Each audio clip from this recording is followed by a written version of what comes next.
3 Lucas Oil Speedway races, 3 different winners. Tyler Courtney finally breaks through, and Aaron Reitzel is the new High Limit Racing points leader. There is a lot to dissect on this week's episode of the High Limit Room.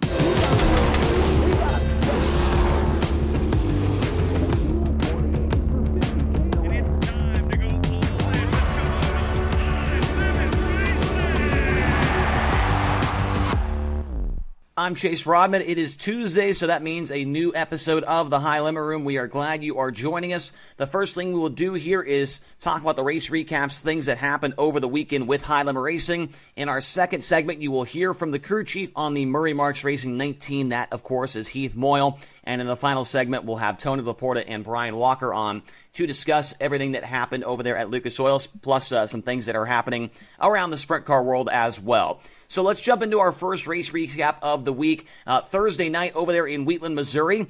It was the first night, it was actually the 6th race of the Roto-Rooter Midweek Series with the first night of a 3-day weekend at the Diamond of Dirt Tracks, the Lucas Oil Speedway. Rico Abreu entered the night as the Midweek Series point leader, and by the end of the night, that would not be the case. Aaron Reitzel would get things going with his 7th Capital Custom Trailer Quick Time of the year during qualifying. In heat race action, it was Tyler Courtney, Kevin Thomas Jr., and Casey Kane who would grab wins and move on to the dash. That dash was won by Dason Persley, who probably had his most complete weekend of the season. We'll talk more about him later on in the show. Persley would start next to Tyler Courtney in the feature, and Sunshine would jump out to the early race lead until Aaron Reitzel would circle him on lap number 12, and then a few laps later, a caution would fly for a stopped Ashton Torgerson, and at the same time as Torgerson stopping on the track, Tyler Courtney would have a mechanical problem while running in the second spot, and he would have to go to the pit area. It was determined to be a bad mag box on the 7BC. He would end up 16th in the feature after leading the first couple laps of the main event. On that ensuing restart, it was a passing parade for both Tanner Thorson and Brad Sweet, who started 11th and 10th in the main event and eventually would make their way up to the podium positions. Late in the race, Tanner Thorson, who was still looking for that first ever points-paying High Limit Racing win, would close the gap on Aaron Reitzel, and on the final lap, the number 87 car tripped over the cushion in turn 1, allowing Tanner Thorson to make a Hail Mary slider attempt on the final corner, but Reitzel was able to cross him up and take his 4th win of the year at the line. He was followed by Thorson, Sweet, Chase Randall 4th, and Kyle Larson in his first ever Lucas Oil Speedway visit would end up in the top 5, and with that win, Aaron Reitzel would take over the Roto-Rooter Midweek Series points lead after Rico Abreu had to go from 20th up to 10th in that main event. So now Reitzel leads the Roto-Rooter Midweek Series points, and as you'll see here in just a moment, he was not done taking points leads after the weekend over at Lucas Oil Speedway. Now, let's move on to night number 2, and after a torrential downpour in the morning and the afternoon, I'm not kidding you, it did not stop raining until about 2 or 3 o'clock in the afternoon. We were not sure if we could get the show in, but the folks at Lucas Oil Speedway do not care what Mother Nature has to say, as the facility and the track were able to hold up to the abuse that she provided. At this point, it's almost a scheduled tweet, though, when we get into qualifying, as Aaron Reitzel would get his 8th quick time of the year and his 2nd in a row. He has been lights out in qualifying every single night. The heat races, they went to Ashton Torgerson, Brent Marks, Dason Persley, and Tanner Thorson. They would all move on to the FK Rodden's dash, with Ashton Torgerson winning that dash and starting on the pole next to Tyler Courtney. And then we have come to the conclusion at this point that Lucas Oil Speedway just puts on bangers every single race, and this one did not disappoint as well, with three different drivers leading laps throughout the main event: Ashton Torgerson, Tyler Courtney, and Rico Abreu. Even with all of that extra moisture that fell from the sky, the track was still able to put 2 grooves of racing on and still able to have an excellent feature event on Friday night. Torgerson would lead the race early before Tyler Courtney would move around him and on the outside of the racetrack. Meanwhile, Rico Abreu was lurking back behind them, and after a brief battle with Torgerson, he would then close in on Tyler Courtney. He would take the lead on that lap number 11 and not look back for his 6th series win of the year, leading all drivers after having to transfer out of the B main the previous night. So from one night to the next, Rico Abreu goes from struggling to make the show on Thursday and running 10th to winning the very next night, and that was his 6th win of the year. The next closest guy has 4, and behind Rico, it was Tyler Courtney who finished in 2nd. Tanner Thorson would end up on the podium again, Brent Marks 4th, and Aaron Reitzel would complete the top 5. With Reitzel finishing 5th in that main event and Brad Sweet 7th, they would enter the finale of the Diamond Classic in a dead tie at the top of the High Limit Racing point standings going into the Diamond Classic finale, which we'll talk about now. That finale would pay $25,000 to the winner, so a really, really solid payday on Saturday night there over there in Wheatland, Missouri. And the night started off with a bang as Dason Persley would be the final car out to qualify, and he would go quick time overall. After Aaron Reitzel led from the beginning of qualifying all the way to the end, he was looking for 3 in a row and his 9th overall quick time of the year.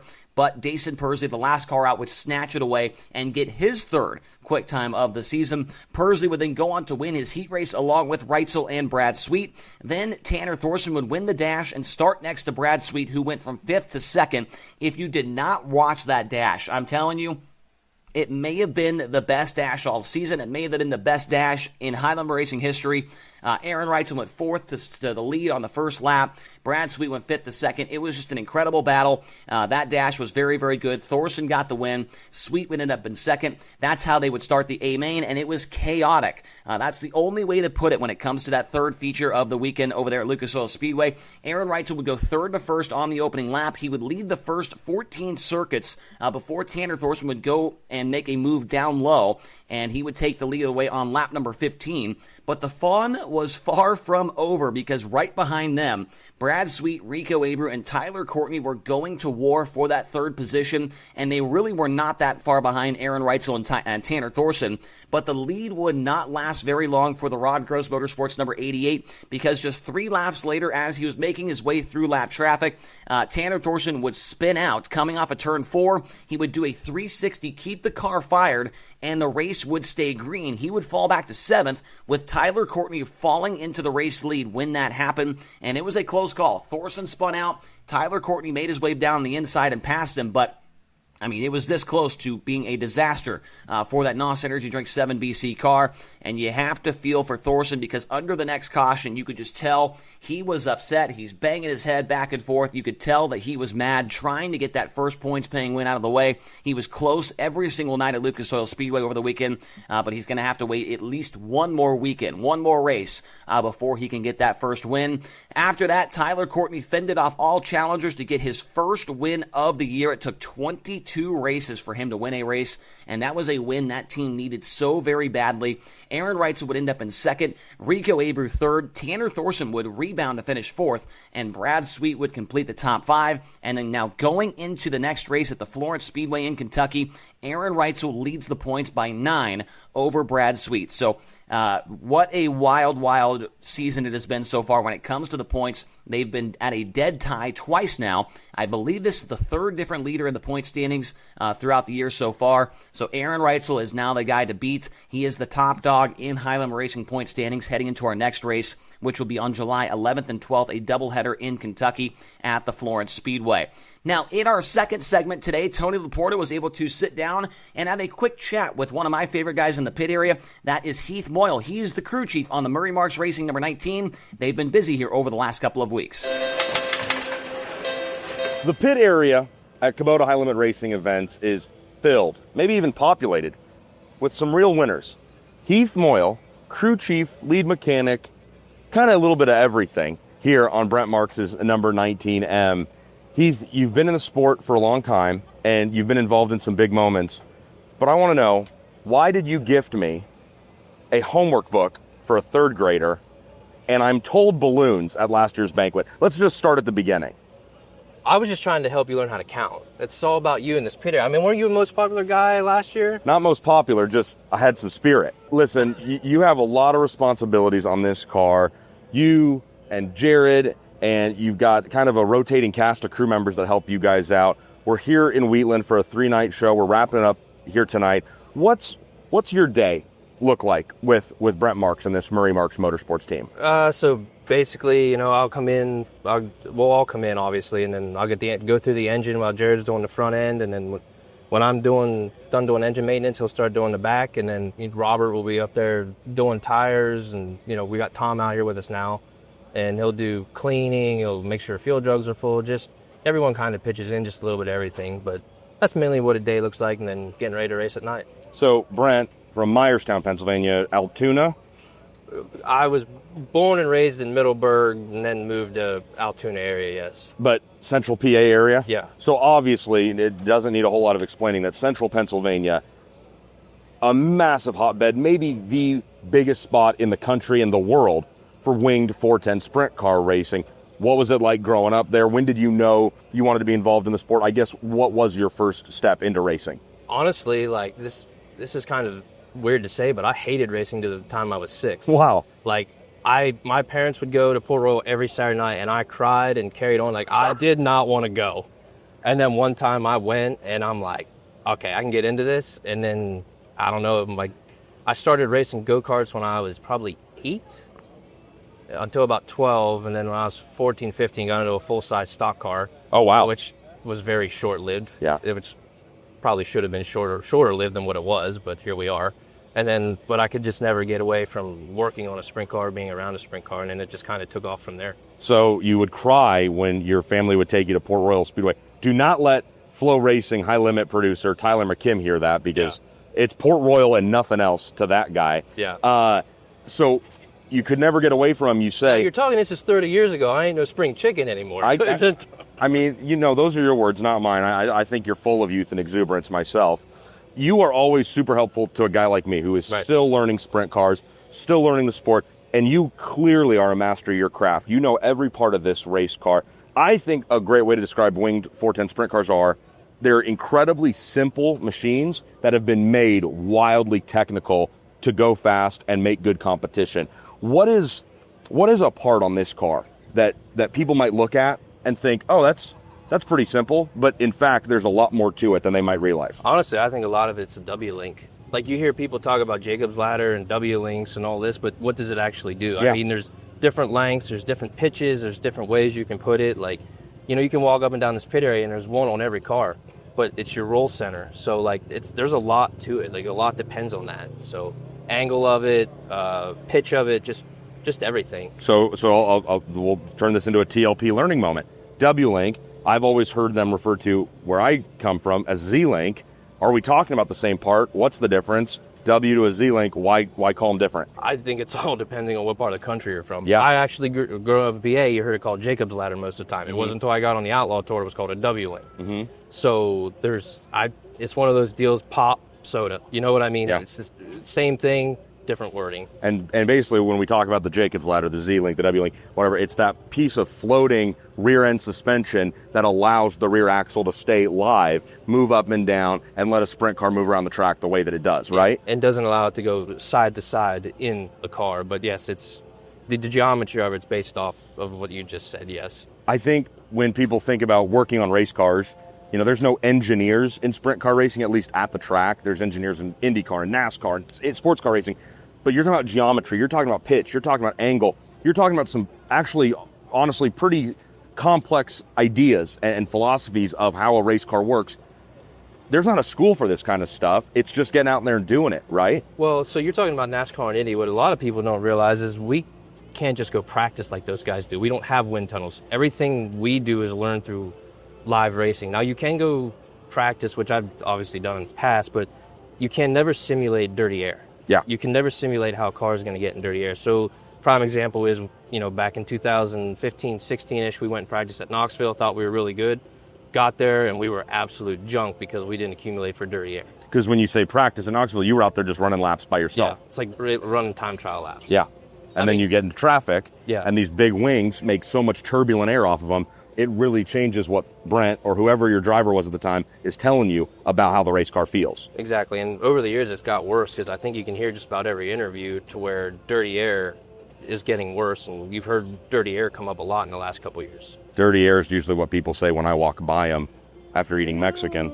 Well, your words, not mine. They call that an aroma. Well, yeah, an aroma. I have a strong aroma. The last, look at that. We have a, see, that's a great way to end this. Brent Marks bringing his young child in to be a part of the interview.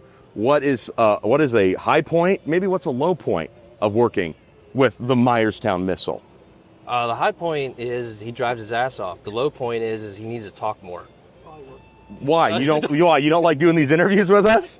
I didn't say that, but when it comes to communication, it's kind of like, yeah, okay, yeah, I'm good, and then walks off. Oh, you're talking about communication with the team. Yeah. And breaking down how the car is. But I've also been on the other side of it, too, where I've had guys that talk too much and just yell at you. So you got to find the middle ground, I guess. Heath Moyle, he's a jack of all trades, master of a few. He certainly knows his way around the engine, the chassis, and the body of a 410 wing sprint car. It is honestly always a good time to learn something from you about these race cars, and it's just great to have you a part of this series and in the pit area. So thanks for talking to us. Appreciate it. All right, now getting into our third segment of the show, we are now joined by pit reporter with High Limit Racing. That is Tony Laporta, and the social media guy, Brian Walker. We're going to talk all things that happened from Lucas Oil Speedway, along with some other things going on with the series as well. Before we get into it, we would like to mention nxtbets.com/playhlr. In this segment, we do like to talk about some of the bets that hit over the weekend, and also in future episodes, we'd like to talk about the races coming up and who could be good. We don't have any racing coming up this weekend, so we won't be talking about that, but NXT Bets is the place to go if you want to get a sign-on bonus and check out which sports books are available in your region. So, Brian, 3 nights at Lucas Oil Speedway. The winners, Aaron Reitzel, Rico Abreu, and Tyler Courtney. If I remember correctly, I believe all those drivers, except for maybe Reitzel, were under 1,000 odds, so no crazy long shots hitting over the weekend. Yep. Courtney was plus 450 Saturday, Rico plus 300 Friday, and then Reitzel was plus 1,200 on Thursday. They still haven't caught on yet. Still kind of, yeah, it's kind of crazy he's still that high, especially entering July now, and he's going to be the point leader when we go to the next race. So I'm curious to see if that changes at all, but he's still posting some insane value, honestly. Yeah, the Rodman wrist did not hit one time all weekend. I had Tanner Thorson all 3 nights, and I thought one of those times it was going to hit. I mean, second, third, and fourth, and was leading one of the races. I think you actually led 2 races, if I'm not mistaken, on the weekend. So Rodman wrist did not hit, but man, Tanner was very, very close to making me look like a genius there. He was plus 2,500 each of the nights. So let's jump into a little recap here of Lucas Oil Speedway. And Tony, I'm convinced Lucas Oil, it's the best. There's nothing better. We've been there 5 times now, and I swear we've had 5 good races. We've never had one single race that was led by one leader. They've all had at least 2 leaders, and this weekend we have 2 races with 3 different leaders. Lucas Oil Speedway delivers every single time we show up. Yeah, you're exactly right. I was just actually looking at the numbers while you guys were talking in NXT, and yeah, I believe both Friday and Saturday had 3 different leaders. And then Thursday night, number 1 of the weekend, the midweek, the Roto-Rooter midweek show, had 2 different leaders. And it's so funny. And I debated kind of, sharing this because it's going to start out by kind of making Lucas Oil Speedway sound not so great, but very quickly the story changes. So the first night on Thursday, I walk around the pit area and just try to talk to as many drivers, as many teams, and just find out what's going on, right? That's how we are able to have stories to talk about during the night. And I go up to a bunch of drivers and a bunch of teams. I won't say a bunch. I go up to a handful of drivers and a handful of crew chiefs and crew guys, and I go, what do you like about this place? What do you think about this place? And they all unanimously pretty much answer the same way, which is, oh, great facility. The paved pits, the car wash station on property, right? Just rave about the facility, but nobody had anything amazing to say about the track surface and the racing that you would see there. And by the end of night number 1, middle of day number 2, walking through the pit area, that was totally different, right? Everybody I talked to, what did you think about last night? Man, great track surface. What did you think about last night? Man, plenty of places to put your car.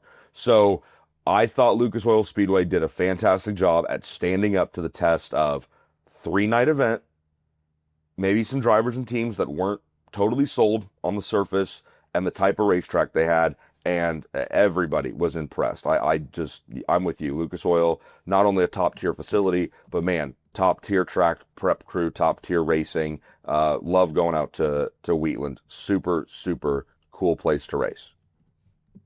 Yeah, they had the track, dialed in, as you mentioned there. And Brian, what was maybe the most impressive thing was, Thursday night, everything was normal. Saturday night was normal, but Friday we got absolutely a torrential downpour, and we're sitting in the house, 45 yards away from the racetrack, and we're like, we're probably not going to race today. I mean, there's just way too much rain coming down. And then by the 3 o'clock rolls around, it stops raining, and we are still able to get the feature and the whole night in, and it still turns out to be a good race. That right there, in my opinion, just goes to show that they've got that place on lockdown. If it can rain all the way up to 2 or 3 in the afternoon and still be able to have a good race, that was just impressive to me. And then, Saturday night, I felt like maybe was the best of them all, Brian, because that last heat race, the third heat race was a banger. The B main was a banger. Brenham Crouch won it from 8th. The dash, Aaron Wrightson went 4th to 1st on the first lap. Brad Sweet drove 5th to 2nd. And then, of course, the feature was crazy as well. I mean, they just have that place dialed in. Yeah, I am forever a Lucas Oil Speedway stan. I was telling, before last year when we first put in our schedule, there were people that were a little pessimistic about going there, I'll say. Just because forever the narrative was people would watch the Hocket, which the Hocket is one of my top 5 favorite weekends of the year. If anyone ever has a chance to go there, you need to go there. It's in September in Wheatland. It's an amazing time, great event, awesome weekend. People see that when there's 150, 160 cars there between wing and non-wing, and to no fault of their own, the track can't really withstand that much racing. And so people just take that for what it's worth. But I was like all year long, let's just give it a chance when there's only 410 sprint cars there. When we have 30 to 40 of the best 410 sprint cars in the country, let's just see what that show's like. And like you said, all 5 have been amazing. I love that place. I would not be mad to see this event grow bigger and bigger and bigger every year. I know we get to go back too. That's the best part. We're not done with the Diamond and Dirt Track this year. It's Wednesday, October 15th, the Roto-Rooter midweek series finale. I would have to believe we're going to see 2, 3, 4 different leaders again and another great night of racing. Yeah, Brian mentioned it. We're back in October for that Roto-Rooter Midweek Series finale. I believe the final tally on the weekend was 8 different leaders in 3 races, and then probably 9 if you count in Tanner Thorson's unofficial leading on the last corner on Thursday. But, great stuff all weekend long at Lucas Oil. Now, a couple of the storylines that, are presenting themselves after this weekend. Tyler Courtney, in my opinion, is one of the top storylines. He led laps every single night of the weekend. Obviously had that mechanical issue on Thursday night that was no fault of his own. Came up 1 spot short on Friday. And then finally, Tony, he is able to break through and get that first win. It took 22 races for him to finally get to Whiskey Myers victory lane. But, he gets it done. And I feel like now that he's got one out of the way, it's going to probably the next one's going to come a lot sooner, I think. Yeah, I don't really disagree, right? And it's definitely a tale of 2 different seasons for Clausen Marshall, that 7BC, and Tyler Courtney, because last year they came out of the gate on fire, right? He wins night number 2, which was really night number 1 because we ran both opening rounds on the same day at East Bay. Then he goes to South Georgia and he wins out there. One of those 2 races, splits it with Jacob Allen, and Tyler rips off, multiple wins in the first months of the season, and then they kind of hit a little bit of a cold streak. Very different, right? They took a little while to get going. Even his runner-up finishes to this point were higher last year than in 2025. So no doubt, I think you're definitely on something about that, and just the outright speed in that car, okay? Tanner Thorson looked phenomenal all weekend, and especially Saturday night. There was a point when Tyler first flew around Tanner. I don't remember the lap, but it was obviously pretty early in the feature, and it was just like, whoa. Tyler had a ton of speed. Now, Tanner did, of course, get back around him. They had a great race in traffic, but oh my gosh, the straight out speed for Tyler Courtney all weekend looked just, you couldn't deny it, right? So, yeah, I think Courtney put a lot of people on notice.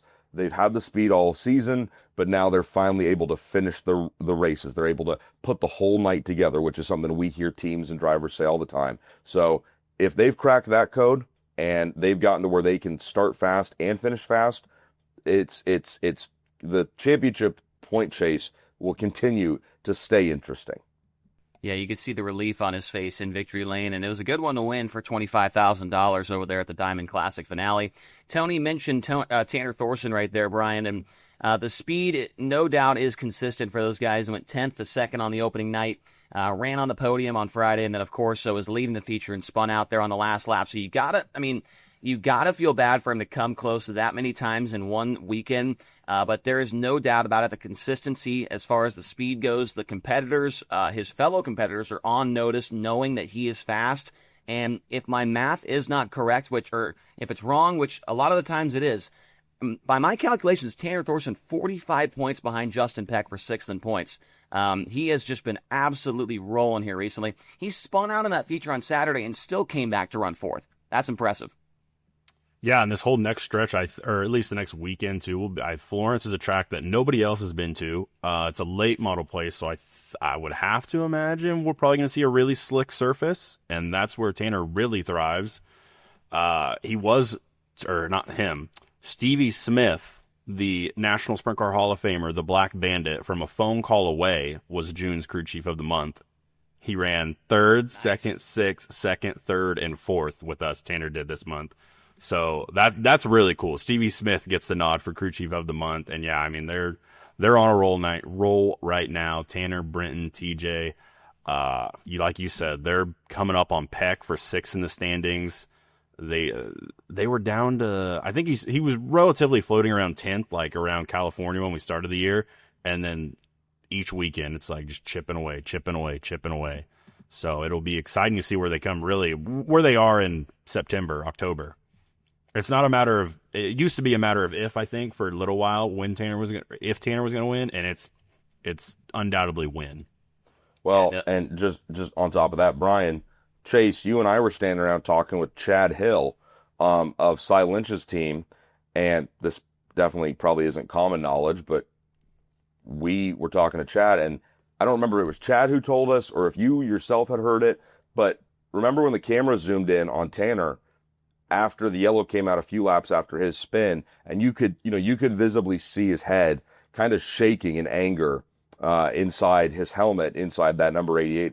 And again, either you said it because you'd heard it from someone, or Chad told us because they always park right next to the 88. Tanner didn't have a voice, is what I was told when he got out of that race car after the feature, because he had obviously let out so much emotion and so much anger from that misstep out on the track while leading that feature. Nobody's ever doubted that it means a lot to Tanner Thorson, but I just think that proves even more reinforcement how badly Tanner Thorson wants to win a Kubota High Limit Racing feature. Yeah, and I mean, I think that kind of similar to Tyler Courtney, obviously he's won plenty of races before, but I think once Tanner gets that first one, I mean, the next one's going to be so much easier to get. Don't have to have the pressure of trying to get that first one out of the way and all the stuff that comes along with that. So Tanner Thorson, very, very good. That's crazy that Stevie Smith was crew chief of the month. I don't know if this is the right saying or not, but, call Drake Stevie Smith Hotline Bling. That's Tanner Thorson's Hotline Bling. No, that doesn't work? Isn't that a song? I don't know. I don't know what you understand that reference. Yeah. What? That was bad. Hotline Bling? You've never heard that song by Drake? Come on. People already say your music taste is bad enough. Oh my! There's no way you don't know that song. That is a very well. No, I know the song, but I just I don't get what you're saying. If Tanner's like Stevie Smith, that's it, like Tanner's Hotline Bling. He calls him up and then he's fast. You got to get the setup dialed in. I would prefer to not call Mr. Stevie Smith anything to do with a Drake lyric. Now, if he lived down in Louisiana and you talked about how Tanner Thorson was calling Baton Rouge, maybe I could see that reference, but they don't play that kind of music where I work out. I think Stevie's going to relate more to calling Baton Rouge. I don't know. They don't play that kind of music where I work out, Chase. Maybe they play that kind of music where you work out, but I don't understand the reference, so I'm going to pass. Well, I tried. I tried to get hip with the kids these days, and it just didn't work out. So, sorry, Stevie. Sorry, Tanner. Sorry, you guys. Next time, my next reference will be better. I did want to talk about Aaron Reitzel here because obviously going into the next race, he is the new points leader with Kubota High Limit Racing. Great finishes all weekend long. Obviously got a win, and obviously he was fast in qualifying. Almost was quick time all 3 nights there. Now up to 8 fast times on the year in 22 races. So Aaron Reitzel, new points leader.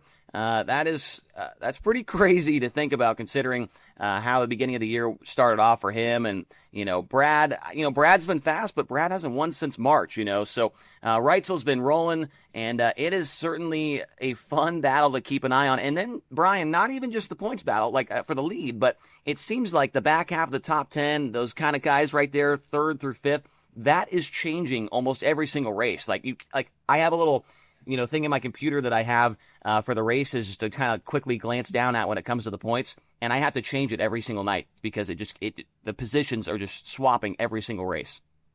Yeah, I mean, the highly publicized battle is the top 5 right now, and obviously with Reitzel taking over the lead, I mean, you have Reitzel, Sweet, Courtney, Rico, and Marks within 50 points, which is amazing. We're going into June. We're going in July, and it's a 5-man race for the championship. Peck and Thorson are still going at it for 6th. 8th through 11th is separated by 40 points. Those guys are still, it's anyone's game, and that's at the end of the year, that's a lot of money. The difference between 11th in points and 8th in points is tens of thousands of dollars. So, I mean, that means a lot. Every single point matters all year long. So it's going to be fun to follow. I think especially as we get to the West Coast, is where everything always changes on every national tour, no matter sprint cars, midgets, whatever. So when we get out to California, to Larry, Placerville, Gold Cup, Skagit, that swing is going to be, I think, the telltale sign of where people are going to end this year. So it's going to be fun to follow. Yeah, that is where the wheels fell off last year for Tyler. Courtney was that second West Coast swing there. So hopefully Reitzel, Abreu, and Courtney can also, keep track of Brad Sweet during that time. Now, a guy that maybe had his best weekend of the season of his wing sprint car career all 3 nights was Dason Persley. I was very impressed with him. Had a fast time on the final night. He was the pole sitter, one of the features. He was in the dash all 3 nights, 3 top 10s. Tony, the Race Green Foundation Rookie of the Year contender, was very, very good at Lucas Oil Speedway. Brian just mentioned that battle from 8th to 11th in points. He is right in the mix in that. He is 11th in points heading into the next race, and Dason Persley is starting to figure this thing out. Exactly. That is exactly how I would describe where Dason Persley is at right now in his wing sprint car racing, learning curve. He is really beginning to figure it out. He's getting comfortable. Like I just talked about with Tyler Courtney a minute ago. These nights are long, right? Yeah, they fly by, especially if you're watching live on Flow. I think the average high limit show is just around 3 hours from opening ceremonies to checkered flag of the feature, but might even be less than that, the way we move some nights. But it's all about putting a whole night together, right? And Dason clearly has got that straight line, outright 2-lap speed. He really, really enjoyed the car underneath him in qualifying after the first night, but he is still brutally honest with himself. He is still his own worst critic. And sometimes you hope he's looking at the whole night, not just the end.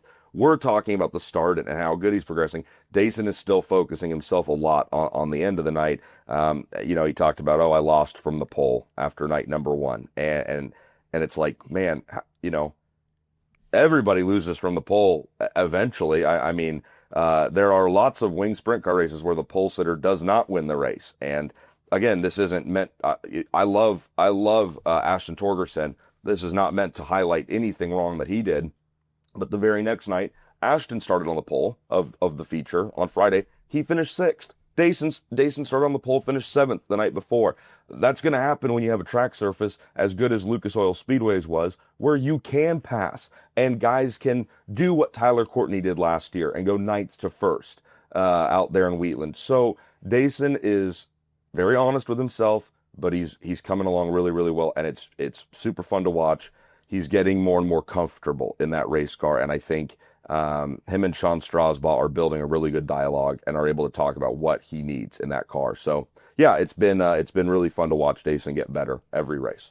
Real quick, Certainly has. Go ahead, Brian. So we have 14 high rollers. There were 5 drivers that had at least 5 top 5s in the 6 races we ran this month. It was Brad Sweet, Aaron Reitzel, Brent Marks, Tanner Thorson, and Dason Persley. Pretty good group to be a part of. And I would like, I don't know if you have the stats all pulled up right there, Brian, but I think Dason, if I'm not mistaken, has the second most quick times on the year. Is that right? second or third. Yes, he's because Saturday night made it 3, so Reitzel has 8 and Dason has 3. Yeah, so he's got qualifying dialed in. He's, like I said, man, he's starting to get better and better. I think by the end of the year, you'll see Dason Persley contending for his first win. Now, another thing I wanted to mention here before we move on is Kyle Busch's favorite driver, Sai Lynch, getting his best run of the season on Saturday night at Lucas Oil Sai Lynch, as we know him, with a 7th place finish. And that was a run. You know, we mentioned talking to Chad Hill after the race there on Saturday. That was like a win for that team. And that's what Chad Hill said to me. It feels like a win, guys, because we've had so much bad luck. We've had so many parts failures. But a 7th place finish for Sai Lynch. He was the Race Routine Foundation rookie of the race on Saturday night. And so I felt like we needed to give him a little bit of a spotlight here, Tony, because it has been a rough year. And we knew that going into Lucas Oil Speedway, this is going to be a place where he can, turn things around. Well, and it's that reason exactly, Chase, that, yeah, they're very happy with how Saturday night went, but I can also tell you that most of that Messias, Lynch, Motorsports, the crew that was with Sai last year, they brought on Kinzer, they brought on Tyler Garber, but like Chad and Sai and Zane Reese, the guys that were with them last year, they're also kind of bummed out because they were quite sure that one of the 3 nights in Wheatland, they were very confident they could win one of those 3 nights. I know that because they told me. And boy, just some crazy circumstances. Thursday night 1, they do a whole engine swap because they're struggling getting power. Well, they find out after the engine swap and after going back out on track for their heat race, it's not the engine. The engine's fine. The bladder inside the fuel tank, inside the tail tank, begins to delaminate. And when those bladders delaminate, those particles and those small pieces of that rubber bladder can begin to drift forward, and they actually begin to block the fuel filter and or the fuel pump, and that was starving the engine inside Sai Lynch's 42 for fuel. So that was their problem on Thursday. Okay, got that crazy circumstance and wildly rare problem fixed. Let's move on. Friday, they go back out. They run Capital Custom Trailers qualifying, and they go to make a gear change, and just hundreds and hundreds of shards of rear end gears fall out of that rear end, and they saw something again that just doesn't happen very often. The gears were shredding themselves apart inside the rear end housing. And then Saturday they finally are able to avoid the craziness, avoid the potholes like Sai told me they were trying to do, and they have a good night and they run 7th. But man, if you are someone that believes in luck, Sai Lynch certainly had bad luck this past weekend. They were happy with 7th place, but they were disappointed because they were certain that they were going to get out of there with, at bare minimum, a podium, and hopefully they believed they could get a win. So a good weekend for Sai Lynch's team, but definitely an underfulfilled weekend for Sai Lynch's team if you talk to those guys, because they, as well as they ran last year, they had their goals set much higher than a top 10. One other thing that was announced here recently, guys, was the fact that Eldora Speedway, the 2 nights for High Limit Racing over there in Rossburg, Ohio, for the Joker's Jackpot, that $100,000 to win race, an enormous announcement coming out here over the last day or so, that it is going to be on Fox Sports 1. We are going to be on real life television. We're also going to be on FloRacing at the same time, but we're going to be on Fox Sports 1 on the 17th of July for the Joker's Jackpot. Looking forward to that. It's going to be fun. Myself, Blake Anderson, of course, Tony Laporta will be the guys doing the call on that. And, that's going to be crazy. I mean, I don't know when the last time that a sprint car race was live on national television. I don't know when. I'm trying to figure out when that was. I already texted Blake trying to figure out, what the word is on that. But how awesome is that to put High Limit Racing on national television, Brian, because it has been a very long time for that to happen. Yeah, I want to say off the top of my head, I think the last time live on TV was the Outlaws at Hobstadt or Cedar Lake that during that COVID year. It was one of those races. So, but I mean, it's been 5 years now, a long time coming, and first time for us too. That's a big deal. Really cool to finally get High Limit on a national stage like Fox Sports 1, and It's important to note the format too is going to be different now. So Wednesdays, double down duels as normal, same as it was last year with, the whole field is split in half. So Brad Sweet and David Gravel maybe in two different groups. You're only going to race half the field. There's big inverts in heat races, a big invert in the A main, and it's all about points. And what's different this year is now it's top 12 from Wednesday, lock in straight to Thursday's A main, which is live on FS1, 100 grand to win, 40 laps. It's going to be fun to see what Tony can get into on national TV. Hope he just doesn't get in trouble. Yeah, that's what I was kind of thinking about. I'm a little bit nervous, obviously, being on national television for the first time live. But, Tony, you're going to be down there in the infield. People are going to be expecting you to do something crazy on TV, man. I don't know what it's going to be. There's no lakes to jump inside of. There's nothing crazy like that. But in all seriousness, man, how much are you looking forward to being a part of that? It's going to expose this sport to so many new race fans, and that is a really cool thing. Well, I mean, Chase, come on. I mean, I'm going to get to be on the broadcast with you, right? So, I mean, that's really the most important part, and that's why I'm excited. That's why I'm excited for every single night of Kubota High Limit Racing, which you can obviously catch live on Flow week in and week out. But Chase, I got to ask you a question. This is your first time on national TV, right? I think so. Like, I was on some MAV TV, like, tape delayed races. It was never live, but it was tape delayed stuff for some outlaw carts. But I mean, live television, big, Fox Sports 1, like, yes, first time. Yep. See, I think you're lying. I've been confirmed by many sources that you were actually on an episode of Live PD. Why aren't you talking about that? Yes, I forgot about that. I think you mentioned first time live on for racing. No, I just said live on national TV. Okay, yeah. So this will be my second time, actually. Yeah, because they record Live PD in Tulsa, and I heard something about you going for a run down there in January after a night of the Chili Bowl. Anyway, that doesn't matter. I'm excited for sure. Flo obviously enjoys a really, really solid and healthy relationship with the folks at Fox Sports 1.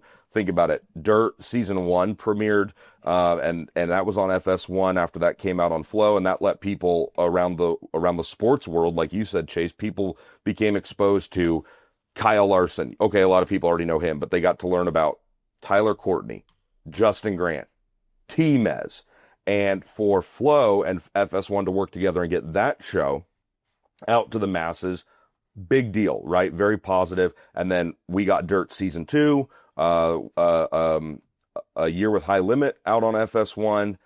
I've heard about that show from so many people all around the motorsports world. And now for a live broadcast of a 410 wing sprint car race to be on national television, that just proves what Flow and what High Limit are doing for the sport of sprint car and dirt track racing. This is a huge deal, and I think the sport's going to benefit from it, and so will the fans who get to learn about our kind of racing. Yeah, for sure. We are looking forward to that very, very much. It is on Thursday, July 17th. This is the first time we can tell you to set your DVR. If you can't watch it, set your DVR to watch High Limit Racing, because it is DVR. Yeah. Chase, who has a DVR? It is 2025. Yeah, you're right. It's just called hit and record on YouTube TV, brother. I mean, come on. Yeah, it's like that Hotline Bling line. It just didn't hit. So I'll try again. Try again next week, I guess. Yeah, hey, fans, this is Chase Rodman reminding you to hit record on your VCRs before High Limit is live on FS1. I think it's a good opportunity to tell your friends to watch on FS1. I think the majority of the dirt racing demographic is going to watch on Flow. We're all Flow subscribers, but this is the perfect opportunity to tell all your friends that you want to get interested in sprint car racing. Like, hey, it's on TV. Just go to FS1 Thursday night and watch what you're missing. Yeah, that's a good point, Brian, because I was actually texting my UPS driver that in the wintertime, I go deliver packages for UPS, and the guy was asking me a ton of questions about my job, and he's going to be actually going to the 4-crown race at Eldora, his first ever sprint car race, and I texted him the other day, and I was like, hey, man, stay tuned for an announcement. I know you've got real TV. You might be able to watch this before you go to Eldora later on this year. So, yeah, that's a good point, Brian. Make sure to get your friends to watch FS1, and maybe they'll become a sprint car fan after they watch that. Now, to wrap things up, guys, July 4th weekend coming up here. We are not going to be in action. Neither are the Outlaws. So there's a couple things going on with PA Speed Week. Knoxville's racing as well.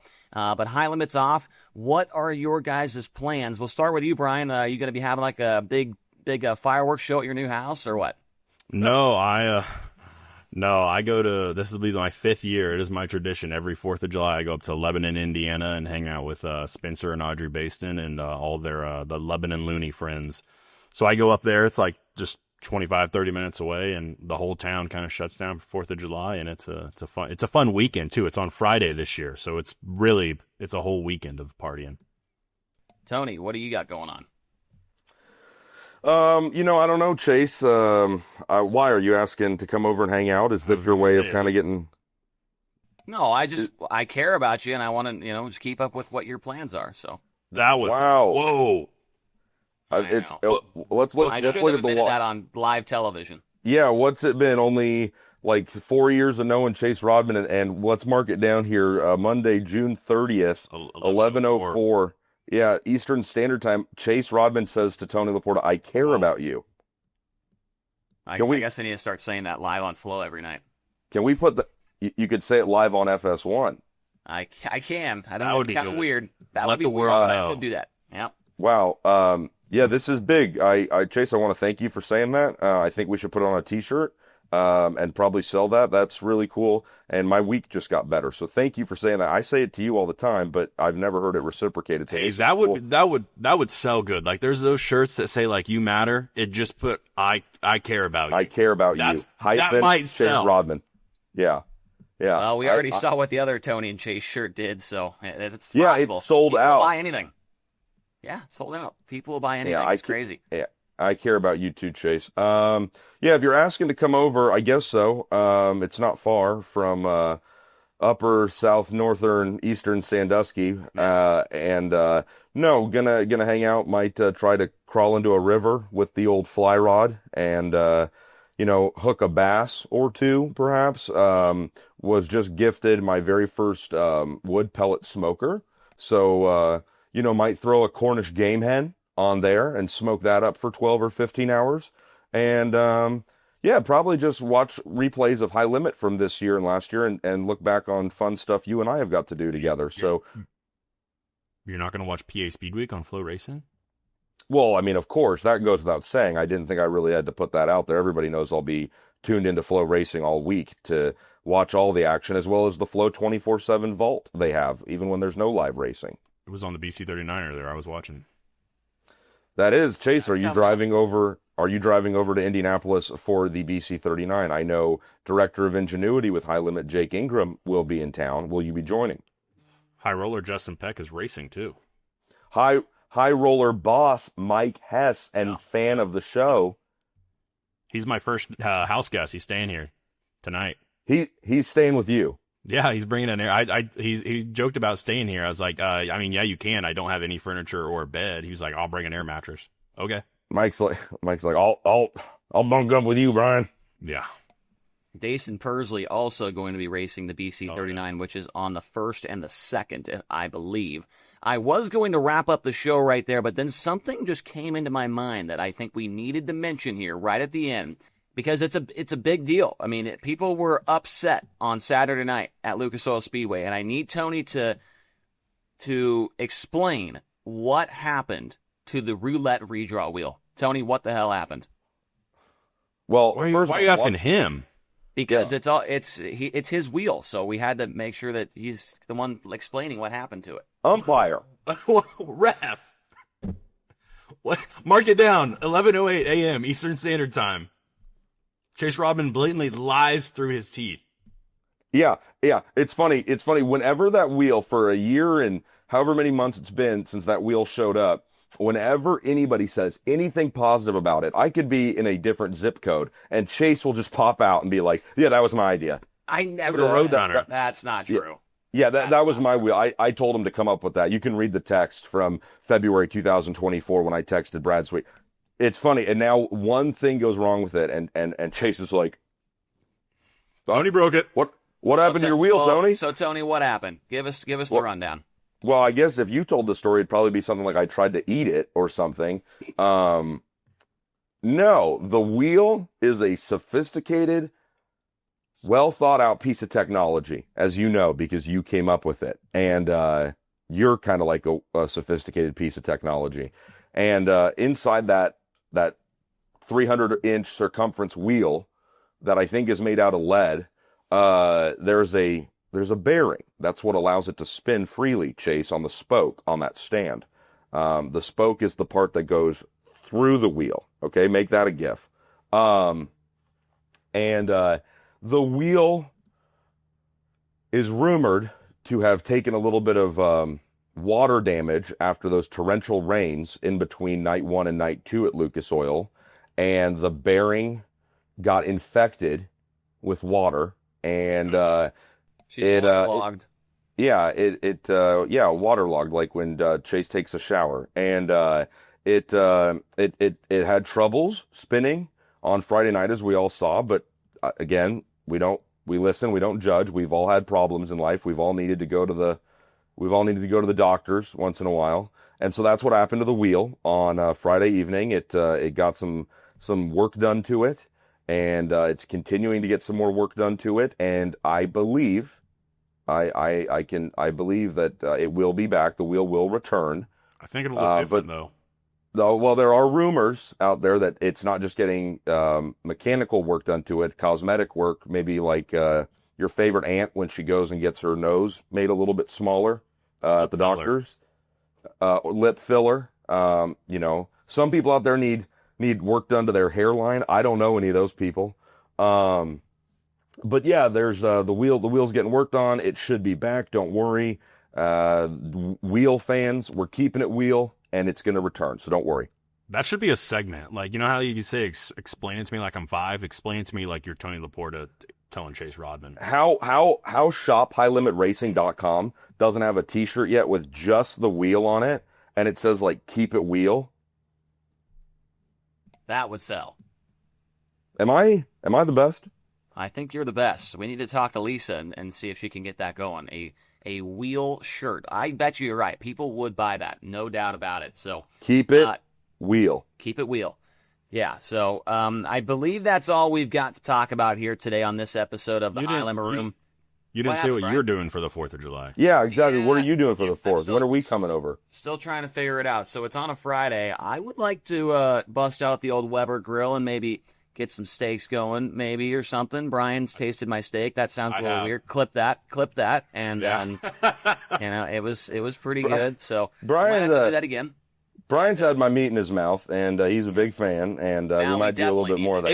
It was funny, though, honestly, because that whole night, Chase, like, that was probably the most nervous Chase has been all year long. Like, knowing that he had to cook my dinner, he was like, I just think I'm going to screw it up. Yeah, I wasn't worried until we figured out it was a charcoal grill. Then I was like, wow, this is just way too much.